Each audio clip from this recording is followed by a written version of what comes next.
Ayan mga idol, kunti na lang po yung sisibakin natin. Ilang piraso na lang. 6 na piraso na lang po mga idol. Ayan po. Isa tapos 5 po naroon. So ayun na po lahat yung mga sinibak natin mga idol. Ayan na po. Medyo na marami-rami na rin po yan at inipon po natin para hindi po aanayin. Dahil dyan na po natin yan patutuyuin mga idol. So relax muna tayo kunti at medyo napagod na rin. At mahirap naman pilitin natin dahil baka madisgrasya tayo mga idol. Gawa ng matalas yung palakol natin at saka yung itak. Relax muna. At medyo nakaramdam na rin po ng pagod. So ilang piraso na lang po yan mga idol ang sisibakin natin. Hindi na abutin ng maghapon yan. Ilang minuto na lang po yan mga idol. Matatapos na rin po natin. Ayan po lahat yung nasibak natin mga idol. Ayan na po. Medyo marami-rami na rin po yan mga idol. Yan po yun mga kahoy idol na mahahaba idol. Yan po yun mga idol na pinagpuputol-putol natin tapos ngayon sinibak na po natin mga idol. Gawa nung gawin natin panggatong dun sa baba sa bahay ng tatay ko. Gawa nung napakamahal pa rin po ng panggatong ng kalan o yung tinatawag na gasol o yung shilane po. Napakamahal pa rin po rito. Nasa 1.5 pa po mahigit yung isang tangki po. Kaya ano na lang po muna, kahoy na lang po muna yung ginagamit namin gawa nung makakasave po tayo. So yung ibibili natin ng gasol ng panggatong sa kalan, bibili na lang po natin ng bigas mga idol at saka ulam.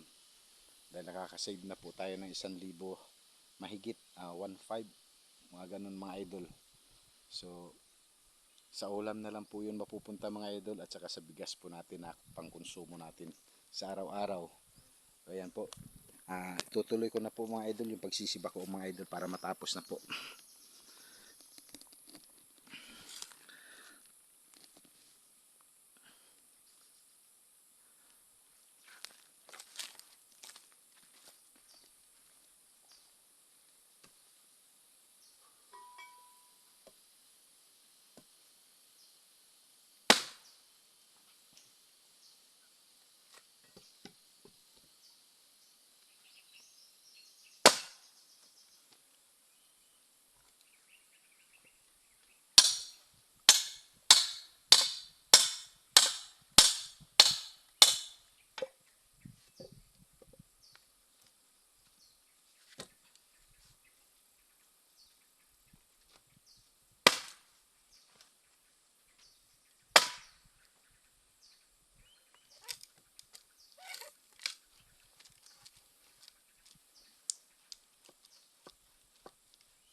mga idol, no?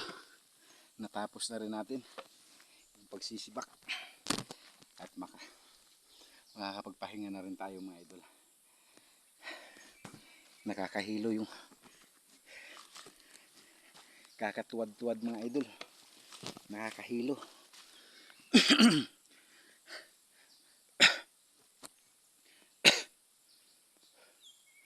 Sobrang pagod idol, habol yung hininga idol.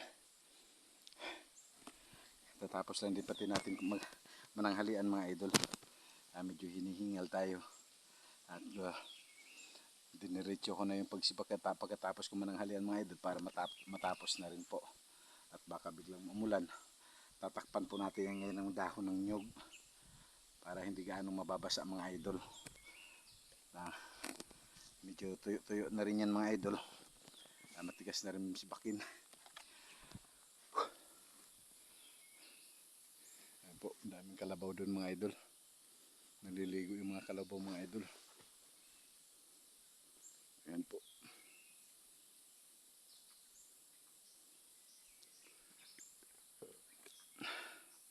Sa wakas mga idol, natapos din natin yung pusisibak natin mga idol.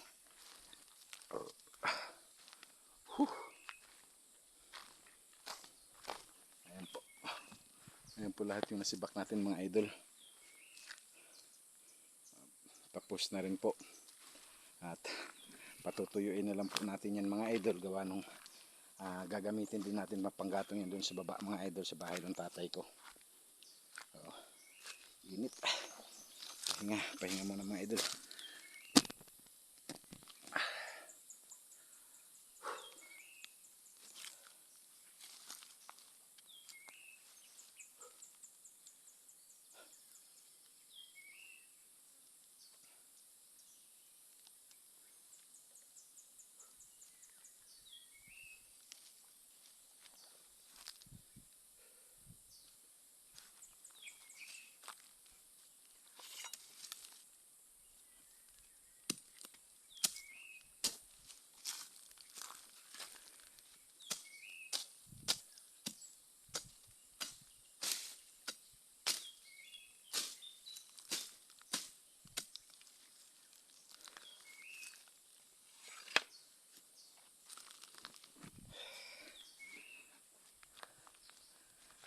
So, hanggang dito lang muna mga idol yung video natin, gawa nung maghahakot din po ako muna ng mga kahoy na yung naroon mga idol, hahakutin natin, dadalhin din natin dito para i-imbak na naman natin mga idol.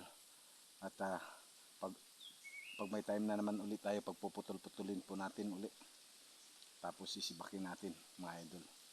Maraming salamat po sa inyong lahat sa panonood sa mga videos ko po na ina-upload. At maraming salamat din po sa pagbisita nyo sa munting channel ko po.